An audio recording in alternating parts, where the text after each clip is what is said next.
రథసప్తమి రోజు పాటించవలసిన నియమాలు. మాఘశుద్ధ సప్తమి సూర్య భగవానుడు పుట్టిన తిథి. ముందుగా ఈ రోజు ఇంటి వాకిళ్లలో పూజ చేసుకునే ప్రదేశంలో సూర్యకిరణాలు పడే విధంగా రథం ముగ్గు వేసుకోవాలి. 7 జిల్లేడు ఆకులు, రేగిపళ్లు తలా భుజాలపై పెట్టుకుని సమంత్రక స్నానం చేయాలి.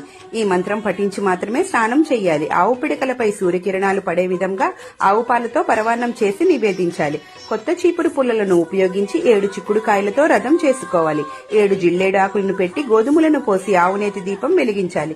ముఖ్యంగా ఈ రోజు నోములను నోచుకుంటారు. ఆదిత్య హృదయం పఠించాలి. ముఖ్యంగా ఈ రోజు పూజకు కావలసినవి ఇవే. ఇక నైవేద్యాలు: ఎరుపు రంగు పళ్లు, రేగిపళ్లు, మొలకలు, గోధుమ అప్పాలు, గోధుమ పాయసం, చిక్కుడు ఆకులపై ఆవు పాలతో చేసిన పరవాన్నం, వడపప్పు, పానకం.